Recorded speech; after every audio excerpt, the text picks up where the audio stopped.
జీ5 app download చేసుకుని పూర్తి ఎపిసోడ్లని ఉచితంగా చూడండి. నమస్కారం డాక్టర్ గారు. నమస్కారం అమ్మా. డాక్టర్ గారు, ముందుగా మన కార్యక్రమం తరపు నుంచి అలాగే జీ తెలుగు బృందం నుంచి ప్రేక్షకులందరి తరపు నుంచి నమస్సుమాంజలులండి.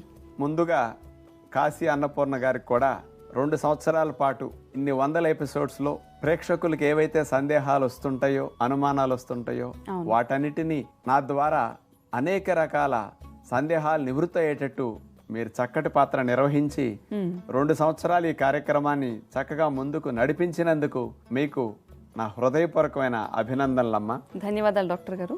ఆరోగ్యమే మహాయోగం అనే ఈ యజ్ఞాన్ని ప్రారంభించి 2 సంవత్సరాలు అయింది జీ తెలుగు వారు. గడప గడపకి ఆరోగ్య విషయాలను చేర్చాలి, మీ ఆరోగ్యం మీ చేతుల్లో ఉందని ప్రజలను చైతన్యవంతులు చేయటానికి ప్రకృతి వైద్య విధానాన్ని తీసుకొచ్చినందుకు జీ తెలుగు యాజమాన్యానికి నా తరపున హృదయపూర్వకమైన అభినందనలు తెలియజేస్తూ ఉన్నాను. మేము అందించిన ఎన్నో వందల కార్యక్రమాల్ని 2 సంవత్సరాల పాటు ప్రతినిత్యం మానకుండా వింటూ చక్కగా రాసుకుంటూ ఆచరిస్తూ మీరు ఆరోగ్యవంతులుగా ఆనందంగా ముందుకు సాగుతున్నందుకు ప్రేక్షక మహాశయులందరికీ కూడా ఆరోగ్యం మహాయోగం అనే కార్యక్రమాన్ని ఇంత సక్సెస్ఫుల్గా సాగింప చేయటానికి ప్రోత్సహిస్తున్నందుకు మీ అందరికీ పేరు పేరున నా హృదయపూర్వకమైన నమస్కారాలు అర్పిస్తూ ఉన్నాను. నేను చెప్పటానికి సబ్జెక్ట్ చాలా న్యాచురోపతి విషయంలో ఉన్నప్పటికీ మీరు వినకపోతే నేనెవరికి చెప్పాలి? జీ తెలుగు వారు ఈ సాహసం చేయకపోతే నేను ఇంతమందికి ఎట్లా తీసుకువెళ్ళగలుగుతాను? అందుకనే నేను ఎప్పుడు అటు మీకు ఇటు జీ కుటుంబానికి రుణపడి ఉన్నానని హృదయపూర్వకంగా ఎప్పుడు కూడా అట్లా నమస్సులు అందిస్తూ ఉంటాను. డాక్టర్ గారు, ఈ మహాయజ్ఞం అసలు ఎక్కడ ఎందుకు మొదలైంది అని ఆలోచిస్తే గనక నాకు ఒక విషయం గుర్తొస్తుంది. ప్రపంచాన్ని ఒక చిన్న వైరస్ అనేది అట్టుడికేలా చేసింది, ఆరోగ్యం పట్ల అందరికీ కనువిప్పు కలిగించింది. మరి అలాంటి చిన్న వైరస్ ని ఇంత సాంకేతిక నిపుణత ఉన్నా కూడా ఎవ్వరూ ఎదుర్కోలేకపోయాము, ఏ డాక్టర్ సమాధానం చెప్పలేకపోయాడు. మరి అందుకే ప్రకృతి వైద్య విధానం ద్వారా ఇలాంటి ఎన్ని వైరస్లు వచ్చినా రక్షణ వ్యవస్థను మెరుగుపరుచుకునేలాగా మనం అందరూ ఉండాలి అన్న సంకల్పంతో ఈ కార్యక్రమాన్ని మొదలు పెట్టుకున్నాం కదా. అవునమ్మా. కోవిడ్ వైరస్ వచ్చినప్పుడు అందరికీ ఆరోగ్యం పట్ల, రక్షణ వ్యవస్థ పట్ల చాలా శ్రద్ధ పెరిగింది. ఎన్నో సంవత్సరాల నుంచి లేని ఆరోగ్య భద్రత గురించి కోవిడ్ వైరస్ పుణ్యమాంట ప్రజల్లో మొలకెత్తింది. ఆ సమయంలో జీ తెలుగు ఇంటింటికి ఆరోగ్య రహస్యాల గురించి, ప్రకృతి నియమాల గురించి చైతన్యవంతులు చేయాలని ఆరోగ్య మహాయోగం కార్యక్రమాన్ని మీ ముందుకు తీసుకొచ్చే అవకాశం కలిగించుకుంది. మరి డాక్టర్ గారు, ప్రేక్షకులందరూ కూడా ప్రజాదరణ మనకు చాలా అందించారు. అలాగే ఎంతో ఉత్సాహంతో ప్రకృతి వైద్య విధానాన్ని నేర్చుకోవాలని ఎన్నో లక్షల మంది ఈ 2 సంవత్సరాల్లోని మన ప్రకృతి వైద్య విధానాన్ని అవలంబించుకుని చక్కగా రాసుకుని కొన్ని లక్షల మంది వాళ్ళ జీవితాన్ని పరివర్తన చెందుకున్నారు. ఆరోగ్యం అంటే ఒక దాంతో రాదు కదా, అనేక అవసరాల యొక్క కలయిక ఆరోగ్యం. అందుకని మంచి గాలి కావాలి, మంచి నీరు కావాలి, మంచి ఆహారం కావాలి, సరిపడా వ్యాయామం చేయాలి, మంచి విసర్జన కావాలి, సరిపడా విశ్రాంతినివ్వాలి, మంచి ఆలోచనలు చేయాలి. వీటన్నిటిని ఒక సమాహారంగా కలిపి ఆరోగ్యమే మహాయోగం కార్యక్రమం ద్వారా ప్రతి ఇంటికి చేర్చాలనే సంకల్పం జీ తెలుగు వారు తీసుకుని మీ గడప గడపకి వీటిని అందించే ప్రయత్నం చేయటం జరిగింది. మరి పంచభూతాలు కలిగిన ఈ శరీరానికి ప్రకృతి వైద్య విధానమే బెస్ట్ అని చెప్తూ అలాగే ఎన్నో సందేహాలు నివృత్తి చేశాము.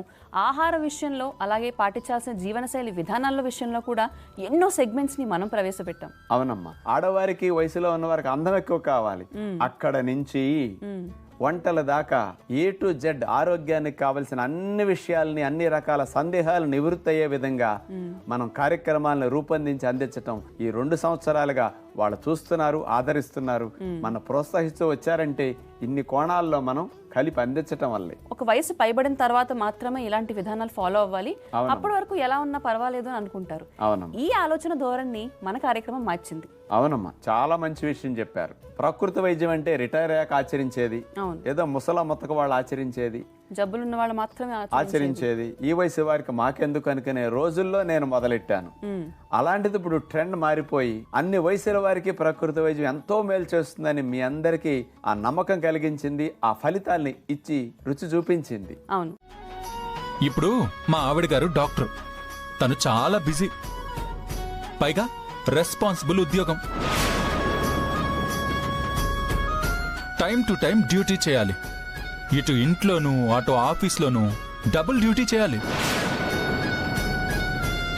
చూడు ఎంత అలసిపోయిందో. ఏమండి, అత్తారింట్లో ఆడపిల్లకి అలసట అనేదే ఉండదండి, అది ఆనందమే. పైగా బాధ్యత కూడా. అందుకే ఆ బాధ్యతని నేను పంచుకుంటాను. ఆ, ఇక మీదట నేనే నీకు వంట చేసి పెడతాను. అరే పిచ్చా మీకు? తప్పుకోండి. తప్పుకోండి కాదు శ్రీమతి గారు, ఆ, మీరు ఒప్పుకోండి. ఏంటండి ఇది చిన్నపిల్లళ్ళ? ఎవరైనా చూస్తే బాగుండదు. ఇది బెడ్రూమ్ కాదు. నేనిక్కడ రొమాన్స్ చేయడం లేదు, నా భార్యని బ్రతిమలాడుకుంటున్నాను. చాలా స్పీడ్ అందుకుందే వీళ్ళ వ్యవహారం.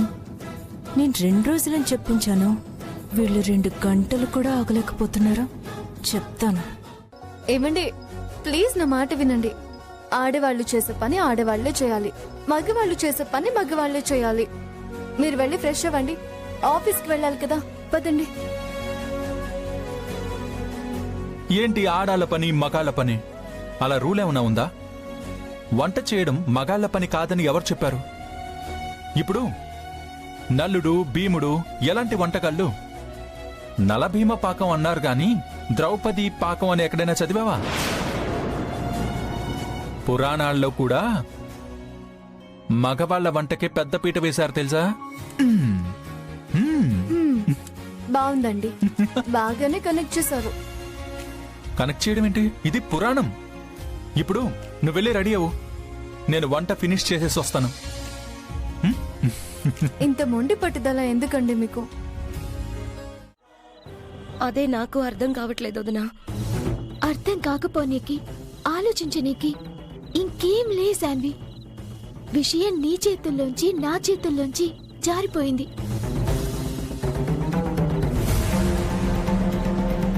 నేనేం చెప్తున్నానో అర్థమవుతుందా? నువ్వు పూర్తిగా నిన్ను మోసం చేసినోన్ని మర్చిపోవాల్సిందే. లేకపోతే గీ ముచ్చట మీ అన్నయ్యకి తెలిసినా, ఇంకా నువ్వు ప్రేమించినోడు నీ మనసులోనే ఉన్నాడని పసిగట్టినా ఇల్లు వల్ల కాడైతది. వదినా నువ్వు కూడానా? నేనే కాదు, ఎవ్వరైనా గిదే చెప్తారు. నేను జర నీ గురించి ఆలోచిద్దామని అనుకున్నా గాని గిట్ల మీ అన్నయ్య గింత జల్దీ సంబంధం తెస్తాడని ఎక్స్పెక్ట్ చేయలే. గిదంతా నీ మంచికే. గిది నీకొచ్చిన అవకాశం, దక్కిన అదృష్టం అనుకో. గడ్డోకా చేసినోన్ని మర్చిపోయి నీకు జిందగీ ఇచ్చేటోన్ని చేసుకో. మీ అన్న చెప్పినట్టు ఇను. నా వల్ల కాదేమో వదినా. డమ్మాక్ లేని మాటలు మాట్లాడకు శాన్వి. గీ సంబంధం నీకు ఇష్టమేనా అంటే మీ అన్న ముంగట ఓకే అన్నావు. అలా అనకపోతే అన్నయ్య ఊరుకుంటాడా వదినా? ఊకోడు, నీతోటి నన్ను చంపేస్తాడు. నీ పక్క ఏ తప్పు జరిగినయ్యని మాటిచ్చిన కదా. మీ అన్నయ్యకి నచ్చినట్టే నడుస్తావని నిన్ను నెత్తిన పెట్టుకున్నా కదా. ఇప్పుడు నువ్వు గిట్లా అంటే నేనేం చేయాలి? నీకు మాట రానివ్వను వదినా. అంటే మీ అన్న చెప్పినట్టు గీ పెళ్లి నీకు ఇష్టమే కదా.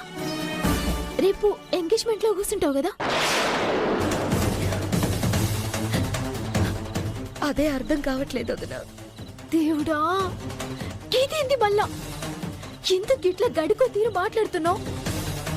నాకు కాస్త టైం ఇవ్వదునా. నేనే ఇంత టైం ఇచ్చేది? తెల్లారితే ఎంగేజ్మెంట్. మీ అన్నయ్య నిన్ను నమ్మి ఇదంతా చేస్తుండు. మీ అన్నయ్య టైం ఇస్తాడా? ఎంగేజ్మెంట్ ఆపుతాడా? ఇది జరగని పని. నా మాటిను. డమాక్లోకెళ్ళి కచ్చరా అంతా తీసేయి. మీ అన్న నమ్మకాన్ని, నా జీవితాన్ని కాపాడు.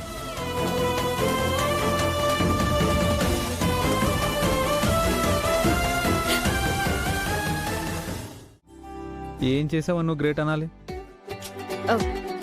అత్తయ్యలు ఇద్దరిని ఒక మాట మీదకి తీసుకొచ్చి ఇద్దరు కలిసి మామయ్య గారిని ప్రేమగా చూసుకునేలా చేస్తానని చెప్పానా? ఇప్పుడు చేశాను కదా, అంటే నేను గ్రేటే కదా. ఇందులో నీ గొప్పతనమే ఉంది. మా నాన్నకు సడన్ గా హార్ట్ అటాక్ వచ్చింది. ఆ సిచ్యువేషన్ నీకు ఇలా కలిసి వచ్చింది. ఇప్పుడు కలిసి వచ్చినట్టే తర్వాత కూడా సిచ్యువేషన్ కలిసి వస్తుందేమో. దేని గురించి? మిమ్మల్ని నా వారిని చేసుకోవడానికి, మీ మనసులో స్థానం సంపాదించుకోవడానికి. చెప్పలేం కదా, వస్తుందేమో అలాంటి సిచ్యువేషన్.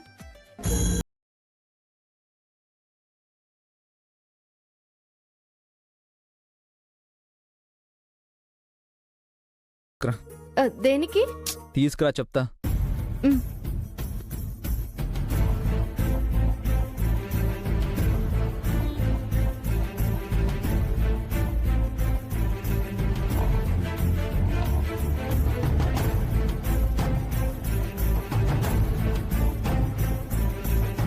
ఇదిగోండి.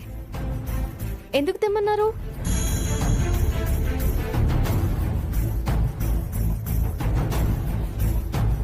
ఇది ఎలా ఉంది? చాలా బాగుందండి. కానీ ఇది నాకు నచ్చలేదు. నేను డిగ్రీ ఫస్ట్ క్లాస్లో పాస్ అయ్యానని దీన్ని మా నాన్న నాకు గిఫ్ట్గా ఇచ్చాడు. ఈ బొమ్మ నాకు నచ్చలేదని అప్పుడే చెప్పాలనుకున్నాను, కానీ ఆయన బాధపడతాడని చెప్పలేదు. బయట పడేస్తే బాధపడతాడని పడేయలేదు. అయినా ఇష్టం లేని దాన్ని కంటికి కనిపించేలా పెట్టుకోలేం కదా, అందుకే బీరువాలో పెట్టాను. ఈ విషయం నాకెందుకు చెప్తున్నారు? నిన్ను కూడా నాకు మా నాన్న ఇచ్చాడు కదా.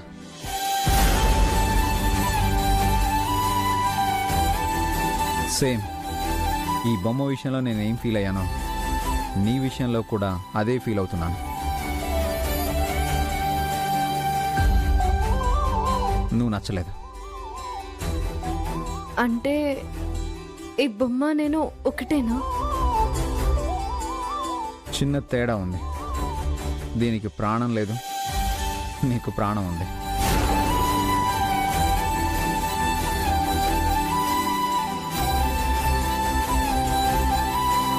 కాబట్టి దీన్ని బీరువాలో పెట్టి తాళం వేశాను. కానీ నిన్ను అలా పెట్టిలో పెట్టి తాళం వేయలేను కదా, అందుకే పక్కన పెట్టుకున్నాను.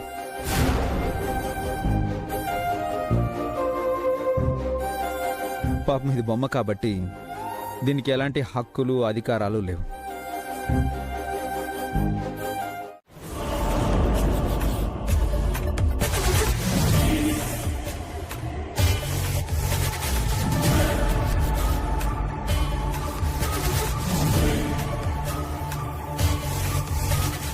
చాలేవే, మిమ్మల్ని నమ్మడం అంటే పాముకి పాలు పోసి పెంచడమే. నిన్ను నా బిడ్డకిచ్చి పెళ్లి చేస్తే నువ్వు చేసిందేంటి? నువ్వు చేసిందేమిటే? పసిబిడ్డను కూడా వదిలేసి వీడితో వెళ్ళిపోయావు. అలాంటి నువ్వా మారేది? మేమెంత చెప్పినా మీరు నమ్మరని మాకు తెలుసు. తెలిసే ఇంత దూరం ఎందుకు వచ్చామో తెలుసా? మా తాతయ్య కూడా చనిపోయారు.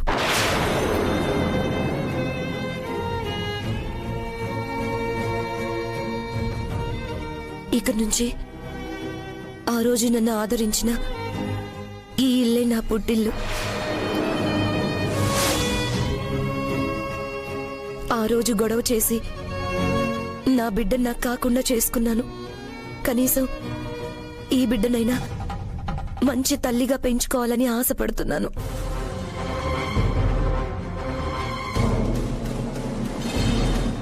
మాకిప్పుడు ఆస్తుల మీద అంతస్తుల మీద ఆశలు లేవు.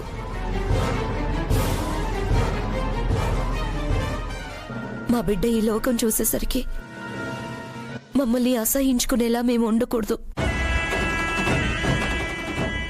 అందుకే మా బిడ్డ కోసం మేము మారుతాం. దయచేసి మమ్మల్ని అసహించుకోకండి. మీ మాటలు నమ్మి మోసపోయింది చాలు, వెళ్ళండి. మీరు మారారు అంటే అటు పొద్దుటి పొడిచినట్టే. సరే, మారితే మంచిదే. అంతగా మారితే మీ బతుకు మీరు బతకండి. మా ఇంటికి రావడం ఎందుకు? కడుపులో బిడ్డని అడ్డం పెట్టుకుని మమ్మల్ని మోసం చేయాలని చూస్తే దాని వల్ల మీకే నష్టం. అసలు ఇదంతా ఎందుకు? మంచిగా బతకాలి అనుకున్నప్పుడు మీరు చెప్పాల్సిన అవసరం లేదు. మీ ప్రవర్తనే చెప్తుంది. వెళ్ళండి ఇక్కడి నుంచి, వెళ్ళండి.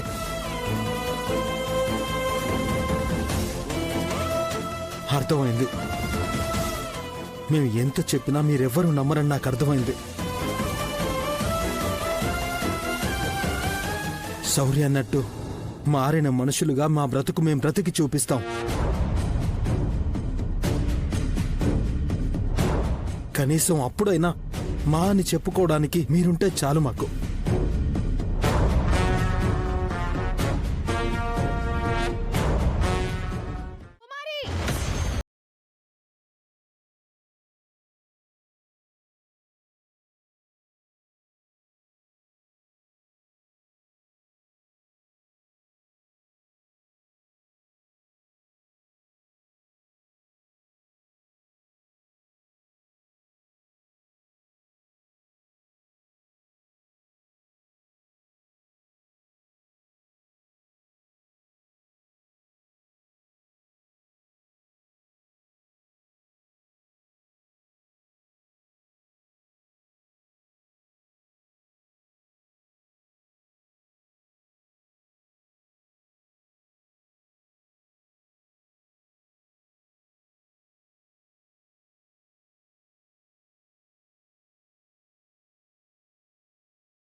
డాక్యుమెంట్స్ మంగ దగ్గరికి ఎలా వచ్చాయి?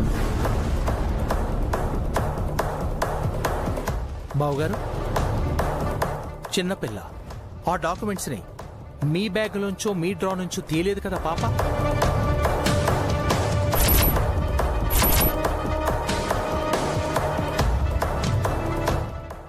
అంటే బావగారు, ల్యాండ్ బేరం పెడదామని నేనే బీరువా నుంచి డాక్యుమెంట్స్ తీశాను. ఏదో బయటికి వెళ్తూ ఈ పాప ఏం చేస్తుందో చూద్దామని ఆగాను అంతే. నా చేతిలోంచి డాక్యుమెంట్స్ లాక్కొని వీటి మీద పెయింట్ పోసింది బావగారు.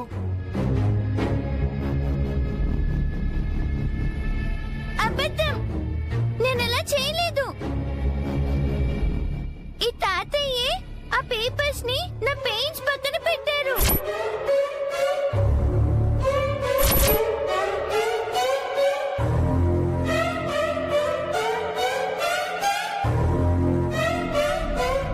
వేలడంత లేవు. ఎన్ని మాటలు చెప్తున్నావమ్మా?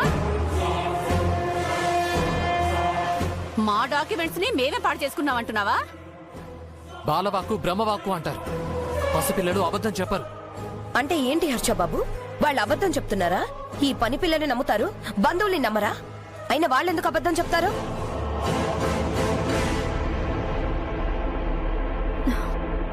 ఏ మాట వెనుక ఏ ప్రయోజనం ఉందో ఎవరికి తెలుసత్తయ్యా? అసలు చిన్నపిల్ల దగ్గరికి విలువైన వస్తువులు తీసుకువెళ్లడమే తప్పు. మంగని అన్యాయంగా తిట్టడం ఇంకా తప్పు. కన్నయ్య, అక్కడ కన్నయ్య పూజ చేశాను కదా, బొట్టు పెట్టుకుంటే ఆయన మనకు ఆశీర్వాదం ఇచ్చినట్టు. అదే మనిద్దరము ఒక్కటవ్వడానికి కాదులే, ఇద్దరం డుషం డుషం చేసుకోవడానికి. నీకు కావాల్సింది కూడా అదేగా.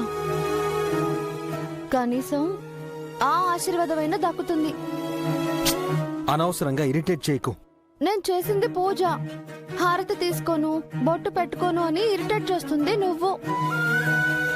అయినా కోడలిగా అడుగుపెట్టిన ఇంట్లో మొదటిసారి పూజ చేశాను. మొదటి హారతి మొగుడికి కాక ఇంకెవరికి ఇవ్వాలి? తీసుకోండి మొగుడు గారు. మీరు తీసుకోకపోతేనే నేనే మీ కళ్ళకద్దుతా.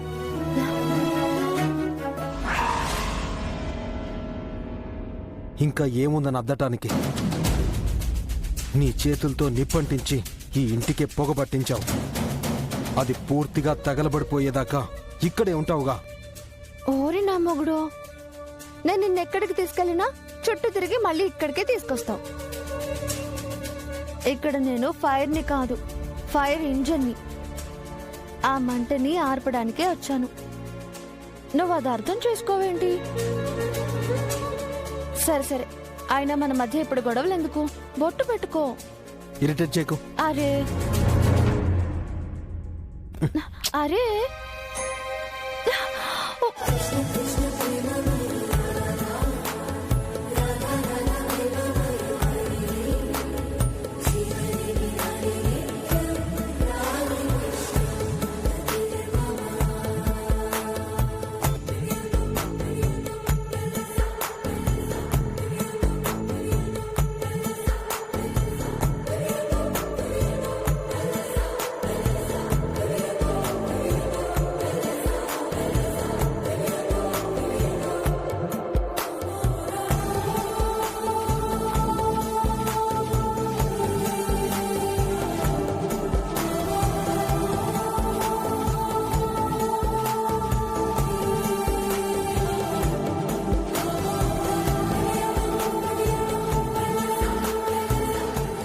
ఏంటి కన్నయ్య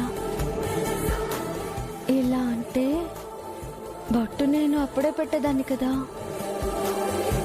పళ్ళెంలో ఉన్న బొట్టును వదిలేసి నీ పెళ్ళాన్నొదుటిన ఉన్న బొట్టునే పెట్టుకోవాలా ఏంటో నీ అల్లరి. అరే ఏం చేస్తున్నావు? బొట్టును అలా తుడిచేసుకోవద్దు, తప్పు. ఓహో, ఆల్ ది బెస్ట్.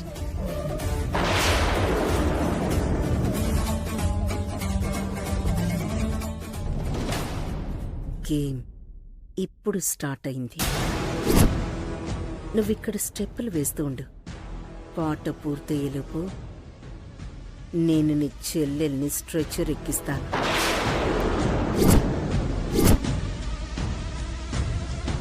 నువ్వు టెన్షన్లో సరిగ్గా డాన్స్ చేయకపోతే నువ్వంటే ఇష్టం లేదురా, అందుకే చేయలేదు అని వీడికి ఓత్ పెడతా. ఫిట్స్ వచ్చి వీడు బెడ్ ఎక్కుతాడు. డబుల్ ధమాకా ఆఫర్. క్లాప్.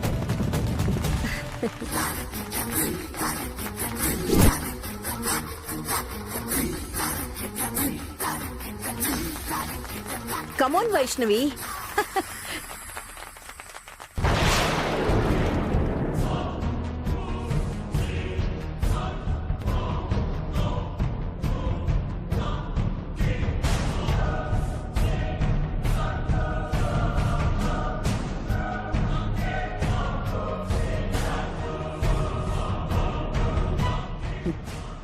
ఆటంటే ఇదేనే.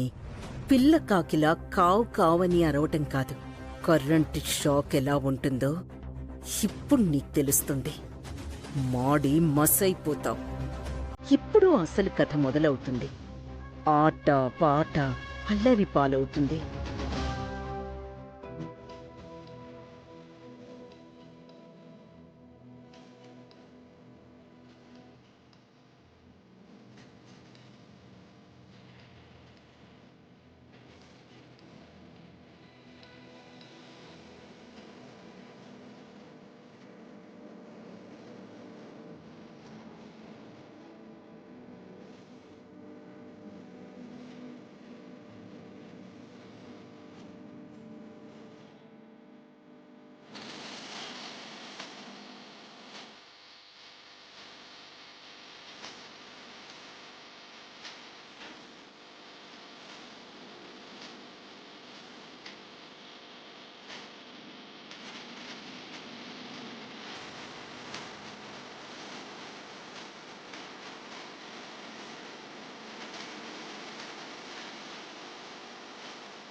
ఎదురొస్తారు మనకి.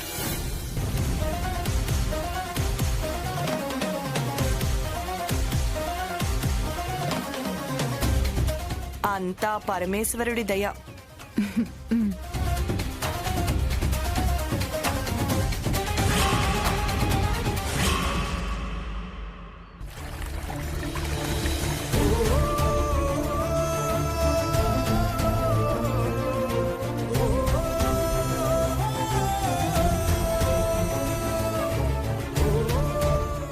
శ్యామ, నువ్వు నమ్ముకున్న కన్నయ్య మీద భారం వేసి మరో ప్రయత్నంగా మరో పాట పాడు.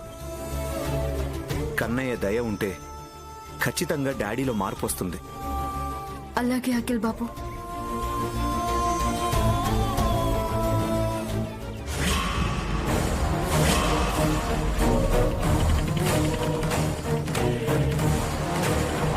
కన్నయ్య, మామయ్య గారిని కాపాడడం కోసం నా వంతు ప్రయత్నం నేను చేస్తున్నాను.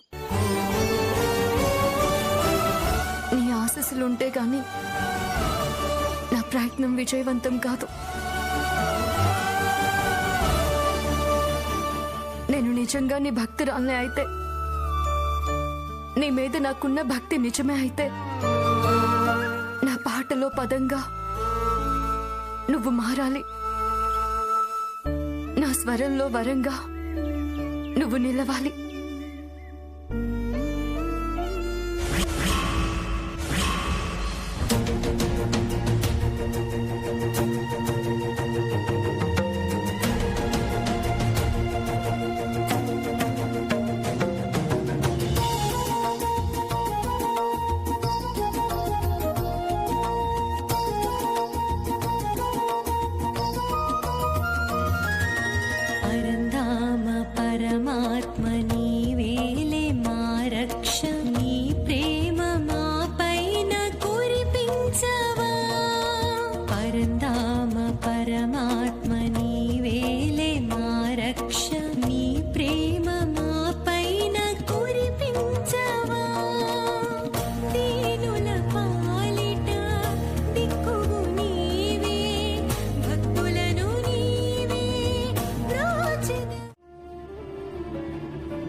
ఒకవేళ ప్రపంచంలో కేవలం బాలా ఇంకా తన భార్య ఉందనుకో,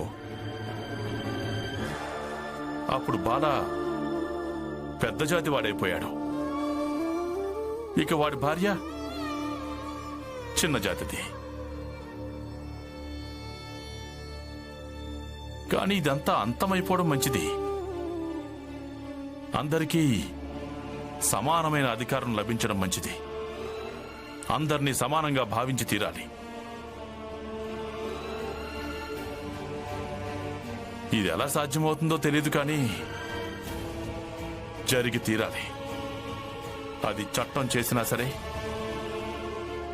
లేదా ఏదైనా ధర్నా చేసినా సరే, సంస్కారం చేసినా సరే, ఇంకేదైనా చేసినా సరే, కానీ జరిగి తీరాలి. చూడు బాబు, నేను నా జీవితం మొత్తంలో భీమాబాయిని నాకంటే ఎప్పుడూ తక్కువ అనుకోలేదు, అలా భావించలేదు కూడా. జీజాబాయికి అలాగే నాకున్న బంధం వ్యక్తిగతంగా ఎలా ఉన్నా సరే, కానీ ఒక వ్యక్తిపరంగా నేను తన్నెప్పుడూ నాకంటే తక్కువ అనుకోలేదు, అలా భావించలేదు. అదేవిధంగా నువ్వు కూడా రమను ఎప్పుడూ నీకంటే తక్కువ అనుకోవద్దు, అలా భావించకూడదు.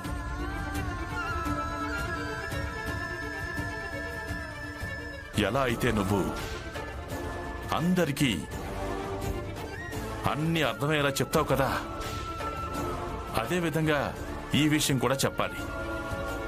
అందరినీ సమానంగా భావించడం మంచిదని.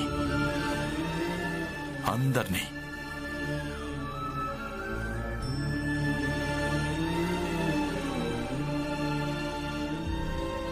నాకేమనిపిస్తోందంటే నాన్న, విషయం సమానంగా భావించడం కంటే ఎక్కువ సమాన అధికారాలది అని.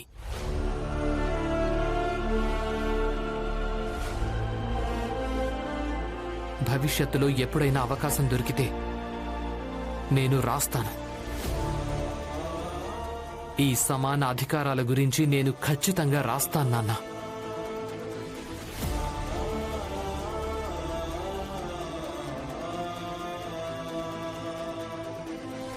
ఇదిగోండి, ఇందులో రాయండి. ఎందుకంటే మీరు పుస్తకం రాసినప్పుడు ఏదీ మర్చిపోకూడదు.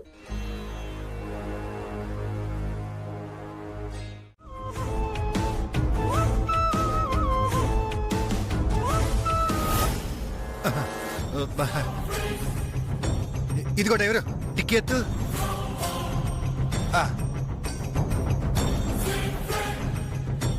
ఎల్ల తోరకుడిగా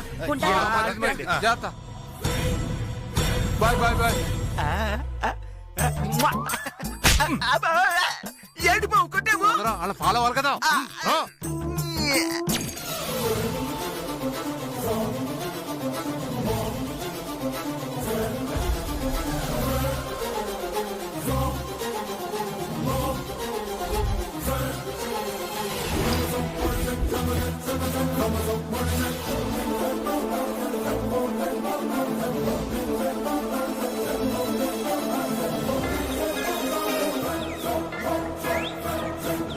ఎవరే? ఇంకెవరు? మీ సెల్లి. మరి ఆలస్యం చేస్తావేటి? మన ఇద్దరం దుబాయ్ వెళ్ళిపోతున్నాం చెప్పు. అలాగే. హలో సిట్టమ్మా. సరోజ, సరోజ మాని ఎక్కడున్నాడు? నాతో పాటే ఉన్నాడు. ఇద్దరం కలిసి దుబాయ్ వెళ్ళిపోతున్నాం. ఇక మళ్ళీ ఇండియాకి రావు. నువ్వు ఫోన్ ఎట్టే. హలో సరోజ, సరోజ నీకు మర్యాదగా చెప్తున్నాను. మా అన్నయ్యకి ఏమైనా జరిగిందో నీ ప్రాణం తీసేస్తాను ఏడనుకున్నావా? మేము ప్రేమ పౌరాల్లాగా ఇద్దరం కలిసి దుబాయ్ వెళ్ళిపోతుంటే మధ్యలో నీ నాసేటే. మళ్ళీ నువ్వు ఫోన్ చేసి ఇసిగించుకో. ఫోన్ పెట్టే. Hello hello.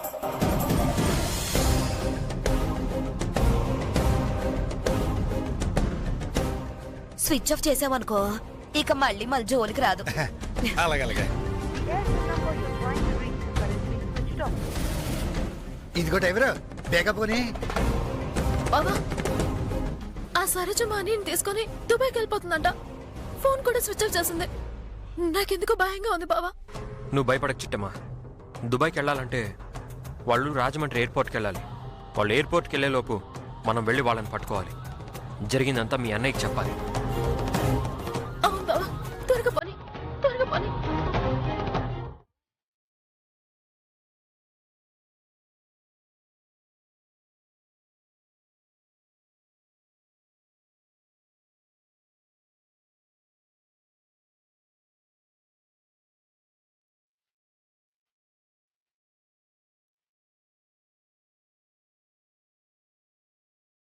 బయలుదేరదామా? మీరేమో ప్రతి సంవత్సరం మా అందరినీ పల్లెటూరు తీసుకుని వెళ్ళడం, రైతుల గురించి కార్యక్రమం జరిపించడంతో పాటు అమ్మా నా ఇంటికి చిన్న కోడల్ని పంపించమ్మా అని మొక్కుకోవడం జరుగుతూనే ఉంది గాని ఆ కోడలు మాత్రం రావడం లేదు. అలా అని మా కూతుర్నిచ్చి చేస్తావా అంటే అది లేదు.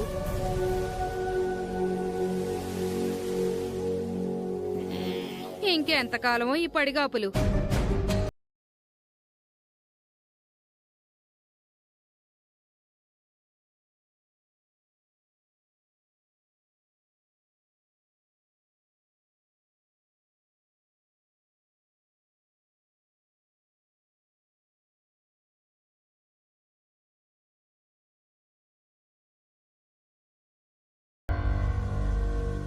ఏమండి? ఏంటవని? అత్తయ్య గారు కొత్తగా ముక్కు పుడకను పెట్టుకున్నారేంటి?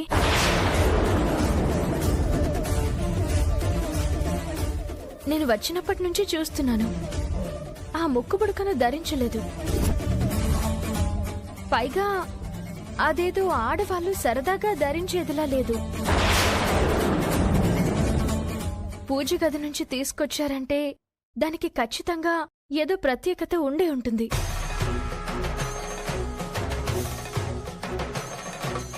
చెప్పండి.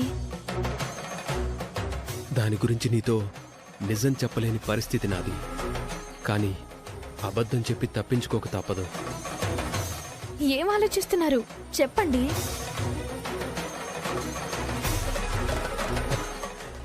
ఏం లేదవని పల్లెటూరులో రైతుల కోసం అన్నపూర్ణాదేవి పూజలు జరుగుతూ ఉంటాయి. ఆ పూజలో అమ్మ ప్రసాదం చేసి అందరికీ పంచుతుంది. అలాంటి శుభకార్యానికి వెళ్ళినప్పుడు అమ్మవారి విగ్రహంతో పాటు ముక్కు పడకని పెట్టుకుని వెళ్తుంది. అంతే. ఓ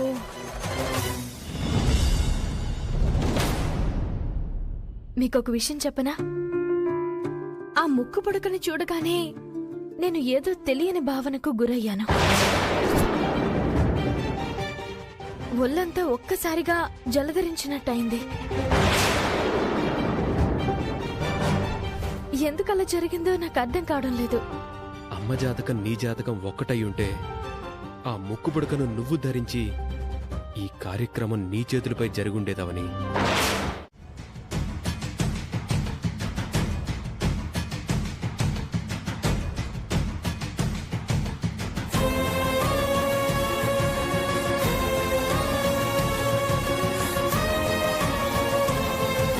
ఆ కడుపున నవమాసాలు మూసి 3 కొడుకుల్ని కన్నావు. ఈరోజు వాళ్లే నీ బుద్ధికి ఆలోచనలకి మనసు విరిగిపోయి ఇల్లు విడిచిపెట్టి వెళ్ళిపోయారు. కొడుకులు ఇల్లు విడిచిపెట్టి వెళ్ళిపోయారు, దూరం అయిపోయారనే దిగులు కూడా లేకుండా ఆ కడుపుకి తిండెట్టా సహిస్తుంది. కనీసం కొడుకులు ఎట్లున్నారో తిన్నారో లేదో అనే దిగులు కూడా లేకుండా తింటూ కూర్చున్నావు. ఆళ్ళు తల్లిని కాదని పెళ్ళం కొంగును పట్టుకొని నేను వద్దు నా డబ్బు వద్దని పెద్ద రోషగాళ్లాగా బయటికెళ్ళిపోయారు కదా. పోనీ అయినా వాళ్ళు నా కోసం అక్కడ దిగులుగా కూర్చుంటారనుకుంటాండావా? 3 కలిసిపోయి అత్తారింట్లో కూర్చుని వాళ్ళత్తగారు పెట్టే భోజనాలు సుష్టుగా తినే ఉంటారు. వాళ్ళ అత్త మామ లేనిపోనివి ఎక్కిస్తూ ఉంటే అవి ఇంటూ తింటా ఉంటారు. తిన్ని 4 రోజులు తింటారు. ఆ తర్వాత వాళ్ళ నా కాళ్ళ దగ్గరికి వస్తే గాని ఆస్తి రాదనే విషయాన్ని తెలుసుకుని అత్తగారింట్లో అవమానాలు పడలేక సంపాదించే గతి లేక సచ్చినట్టు నా కాళ్ళ దగ్గరికే వస్తారు. అప్పుడు చెప్తా నేను వాళ్ళ సంగతే. అందరూ నీలాగా డబ్బు మనుషులు అయి ఉంటారనుకో. నా కొడుకులు నీ కడుపును పుట్టుండొచ్చు గాని నీ కడుపులో ఉండే కుట్రలు కుతంత్రాలు వాళ్ళ దగ్గర లేవు. వాళ్ళు చచ్చినా నీ డబ్బు కోసం నీ కాడికి రారు.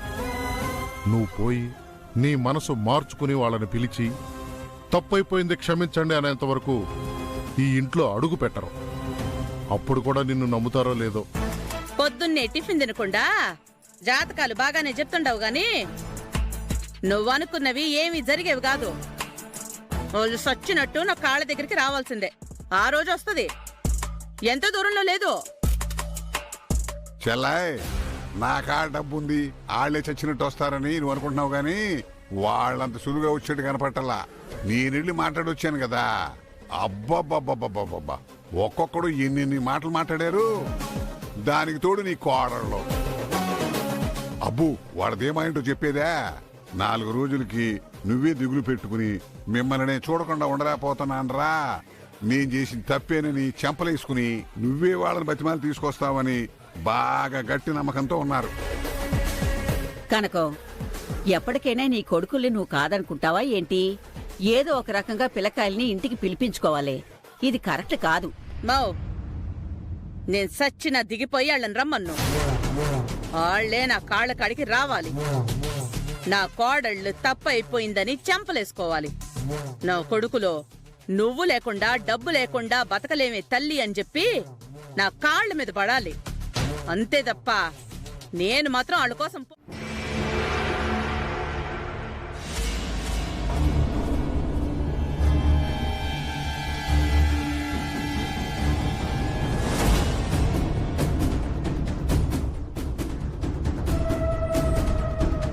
అలా జరగడానికి వీల్లేదు. అంటే ఏం జరిగిందో మీకు చెప్పకూడదు, లేదంటే హారిక కష్టాల పాలవుతుంది. ఆ కష్టమేదో నేనే పడతాను. చెప్పండి వసు గారు, నిజం చెప్పడానికి ఎందుకింత ఆలోచిస్తున్నారు?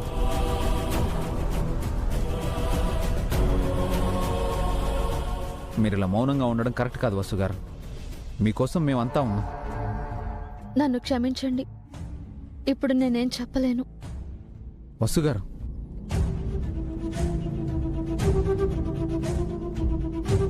నాకు మీరంటే గౌరవం ఉంది, అంతకు మించి భక్తి ఉంది. కానీ మీతో నేనే నిజం చెప్పలేను.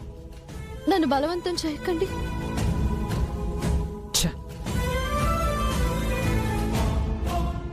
మీరు నిజం చెప్పకపోతే నేను మీకు సాయం చేయలేనండి. అలా అని మిమ్మల్ని ఈ స్థితిలో చూడలేను. మిమ్మల్ని బాధ పెడుతున్నందుకు క్షమించండి. ఎలా రాసి పెట్టుంటే అలానే జరుగుతుంది. మీరింటికి వెళ్ళండి. వసుగారు, మీకేమైనా పిచ్చి పట్టిందా? మీరు లేకుండా నేను ఇంటికి ఎలా వెళ్తాను? నేరం చేసింది నేను, మీరెందుకు స్టేషన్లో ఉండటం? ఏంటా నేరం? ఎందుకు చేశారు? అది నేను చెప్పలేను. ఇంత మొండితనం పనికిరాదు వసుగారు. మీకోసం ఇంట్లో వాళ్ళందరూ ఎదురు చూస్తున్నారు. మీరు లేకుండా వెళ్ళి వాళ్ళకి నేనేం సమాధానం చెప్పాలి? ఎవరి వరకు ఎందుకు?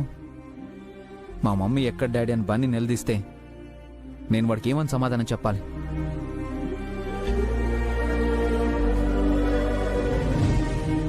నాకు నేను ఏమని సమాధానం చెప్పుకోవాలి? ఒకప్పట్లా మీరు అనాథ కాదు వసుగారు, ఒంటరివారు కూడా కాదు. మీకు భర్త ఉన్నాడు, ఓ కుటుంబం ఉంది. మీరు ఎవ్వరికీ దేనికి భయపడాల్సిన అవసరం లేదు. ధైర్యంగా నిజం చెప్పండి. మిమ్మల్ని ఈ స్థితికి తీసుకొచ్చిన పరిస్థితి ఏదైనా, శత్రువు ఎంత పెద్దవారైనా నేను ఎదిరిస్తాను. మీకోసం ఏమైనా చేస్తాను. దయచేసి ఏం జరిగిందో చెప్పండి. నువ్వు కూడా హ్యాపీగా ఫీల్ అయ్యే గుడ్ న్యూస్ ఒకటి చెప్పనా? నాకు గుడ్ న్యూసా? ఏటి గురు అది? ఎల్లుండి మీ అక్కకి ఆపరేషన్ జరగబోతోంది. అంటే ఇంకో 2 రోజుల్లో మీ అక్క నిన్ను కళ్ళారా చూస్తుంది.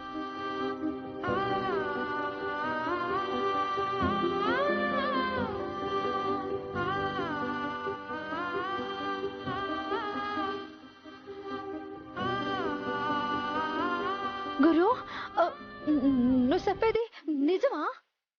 నిజమను. ఇప్పుడే డాక్టర్ కాల్ చేశారు. ఎల్లుండి మార్నింగ్ 11 o'clock ఆపరేషన్. ఎంత మంచి మాట చెప్పావు గురు. నీకు థ్యాంక్ యూ సో మచ్ గురు.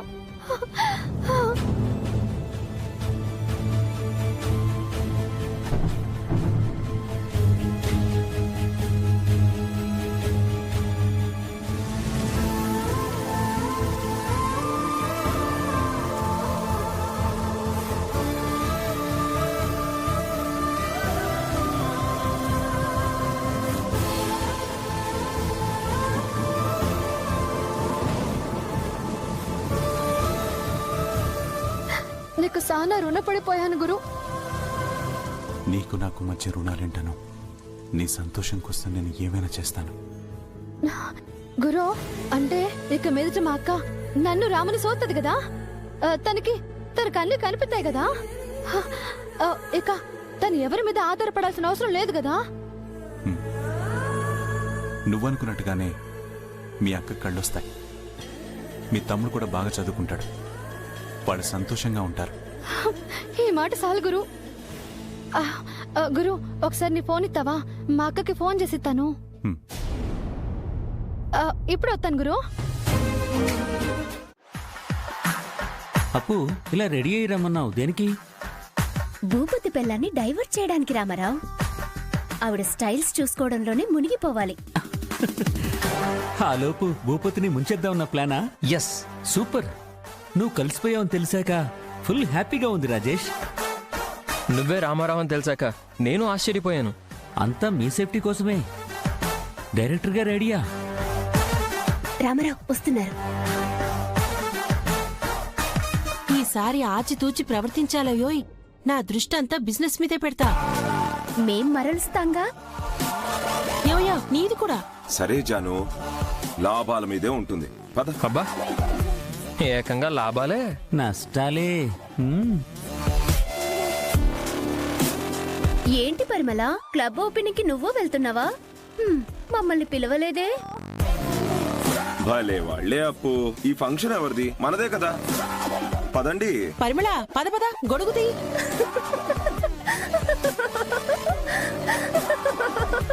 ఏంటా నవ్వు? గొడుగు పట్టినంత మాత్రాన పరిమళ రెడీ అయిన స్టైల్ కి మీకు సర్వెంట్ గా ఉంటుందా అండి?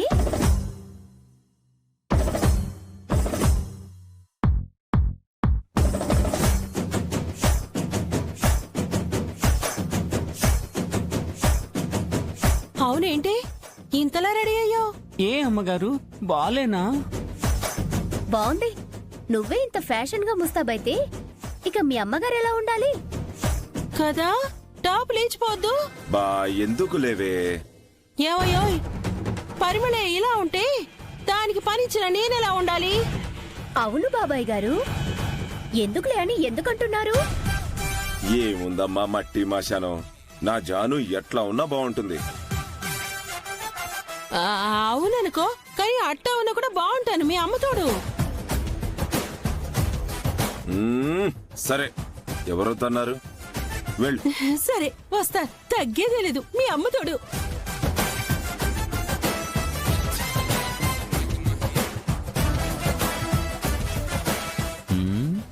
ఒకటి అవుటు, ఇంకొక్కటే.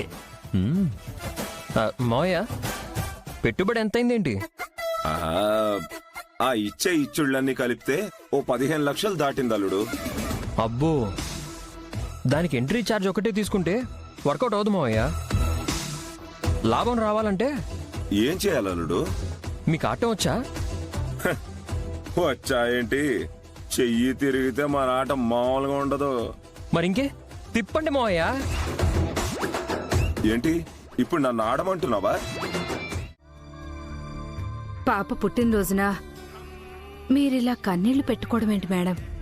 ఇంతకంటే నేనేం చేయగలను భవాని? కన్న తల్లినయ్యుండి తేజని ఇది నా బిడ్డ అని చెప్పుకోలేని దౌర్భాగ్యమైన స్థితి. ఇలాంటి పరిస్థితి ఏ తల్లికి రాకూడదు. మీ బాధ నాకు అర్థమైంది మేడం.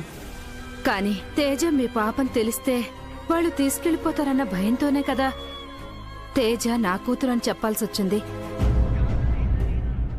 ఎంతటి వారైనా పరిస్థితులకు తల వంచాల్సిందే కదా మేడం. ఎవ్వరికీ తల వంచని అని తిరిగిన సూర్యకాంతాన్ని చూసి కాలానికి కోపం వచ్చినట్టుంది. అందుకే తల వంచుకొని తిరిగేలాగా, తప్పించుకొని తిరిగేలాగా చేస్తోంది. నా జాతకం ఎటు చెక్కబడే దారి లేదు. కనీసం తేజకైనా తన నాన్న ప్రేమ దక్కితే అంతే చాలు. ఆ కోరికైనా భగవంతుడు తీరుస్తాడో లేదో.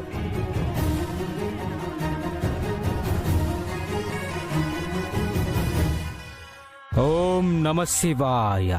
సర్వం శివార్పణమస్తు. ఓం నమ శివాయ. ఓం నమ శివాయ. ఓం నమ శివాయ. సర్వం శివార్పణమస్తు. ఓం నమ శివాయ.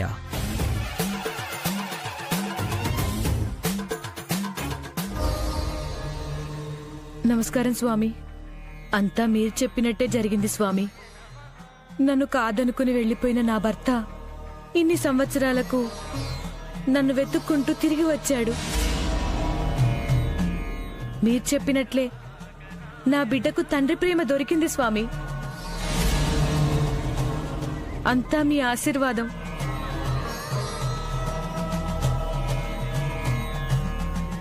అంతా ఈశ్వరేచ్ఛ. సర్వం శివార్పణమస్తు. మేడం, అంతమంది అంత నమ్మకంగా ఆయనకి మొక్కుతున్నారంటే ఖచ్చితంగా ఆయన మహిమగల స్వామి అయి ఉంటారు. వెళ్ళి మీ భవిష్యత్తు గురించి ఏమైనా చెప్తారేమో అడుగుదాం మేడం. ఇవన్నీ ఎందుకులే భవాని? అలా అనకండి మేడం. ఎవరి నాలుక మీద ఏ దేవుడు కొలువై ఉన్నాడో, ఎవరిని ఎవరికి కంటపడేలా చేస్తాడో తెలియదు కదా మేడం. ఒక్కసారి వెళ్ళి నమస్కరించుకుంటే తప్పేం లేదు కదా మేడం. పదండి మేడం, వెళ్దాం. విన్నావా? నేను విడమర్చి చెప్పకముందే మీ వారు ఎలా చెప్పేశారు? అది హీరో లక్షణం అంటే. ఇప్పుడు మేమున్న పరిస్థితుల్లో నువ్విలా అడగడం ఏమైనా బాగుందా? సరిగ్గా ఇలాగే అంటావని వల్లభబాబు గారు చెప్పారక్క. నా కొడుకు ఆలోచన ఇది. రెచ్చగొట్టేలా చెప్పలేదు మావయ్య గారు, శాంతియుతంగానే చర్చించుకోమన్నారు. సుమనా, అన్నీ సద్దుమణిగాక మాట్లాడుకుంటే బాగుంటుంది కదా. దుమ్ము దుమారం, గాలివాన ఇలాంటి ప్రకృతి వైపరీత్యాలు చెలరేగితే సద్దుమణిగాక ప్రశాంతత ఆవరించుకున్నాక కుశల ప్రశ్నలు అడిగితే కూలంకసంగా జవాబు చెప్పొచ్చు. ఇప్పుడేమైందని బావగారు? అందరూ బానే ఉన్నారు కదా? సుమనా, నా భార్యకి బాలేదు. మా అక్క అందగత్తే. చచ్చుబిడ్డని కన్నా మచ్చుక్కి రవ్వంత కాక తగ్గలేదు మొహంలో. కళ్లల్లో నీళ్లు కదలాడినా గోదారమ్మంత అందంగా ఉంటుంది మా అక్క. ఇంకో మాట, నాకైనా సీజరియన్ అయింది, మా అక్కకి నార్మల్ డెలివరీయే. సహజ ప్రసవం అంటే సౌందర్యానికి భంగం కలగదు. నీ కొంచెమైనా బుద్ధుందా సుమనా?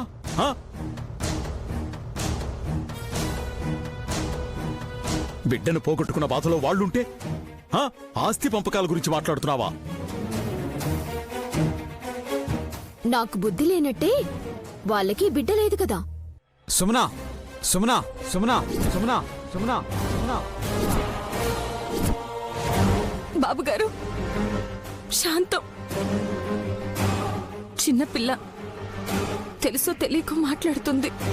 హలో, నేను చిన్నపిల్లనేంటి? నా పక్కలో నా కూతురు క్యారం అంటోంది. నేను అమ్మాయిని కాదు, అమ్మని. బతికే ఉన్న బిడ్డకి తల్లిని. సుమనా, ఇలా మాట్లాడితే మర్యాద కోల్పోతావు. నేనేదో తప్పుగా మాట్లాడినట్టు కోపడతారే? సర్లేండి, మీకిప్పుడు ఆస్తి ఇవ్వడం ఇష్టం లేకపోతే వీలునామా కాగితాన్ని వీలు చూసుకుని కోర్టుకు పంపిస్తాను. పిచ్చా ఏంటి నీకు? ఈ ఇంటి పరువు తీయాలనుకున్నావా? మీరు తీసుకోకండి చెప్తున్నాను. నేను తీసుకోవాల్సింది తీసుకొనిస్తే చాలు నాకు. నీకెవరు ఇలా చెప్పింది? నైని, ఆగు నైని.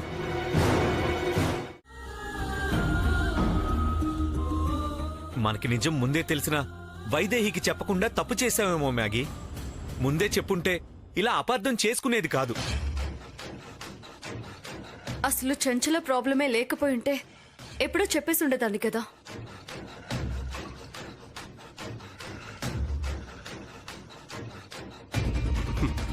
ఇప్పుడు ఆ చంచల దగ్గరికి వైదేహి వెళ్తుందని తెలియదు పాపం. దేవాంశ్, ఒకసారి ఫోన్ చేసి చూడు మళ్ళీ.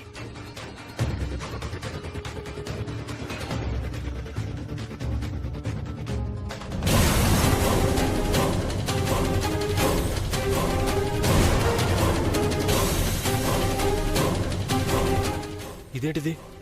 వైదేహి ఇంకా ఇక్కడే ఉందా? దేవాంశ్ చూస్తే అంతే. చంచుల ప్లాన్ వర్కౌట్ కాదు, మన ప్లాన్ వర్కౌట్ కాదు. ఇప్పుడేం చేయాలి? దేవాంశ్, నువ్వేం కంగారు పడకు, వైదేహి ఖచ్చితంగా దొరుకుతుంది.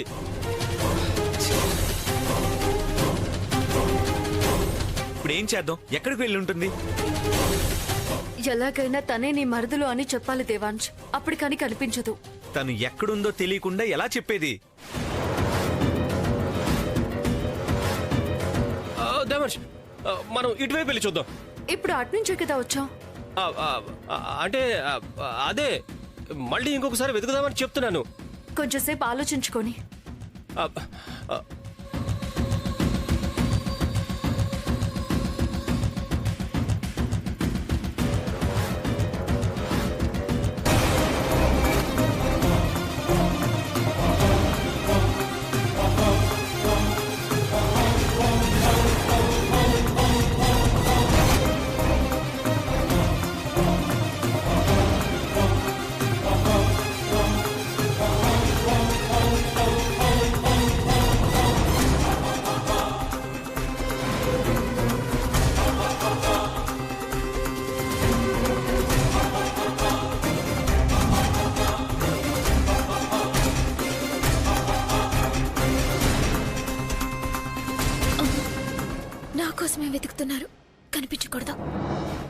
ఇందాకటి నుంచి అటువైపు తిరిగి చూస్తున్నావు, ఏముంది అక్కడ? ఏ మ్యాగీ, ఏం లేదు ఏం లేదు.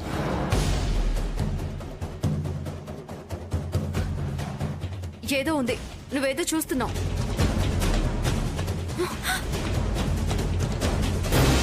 దేవాంశ్, వైదేహి కదా తను?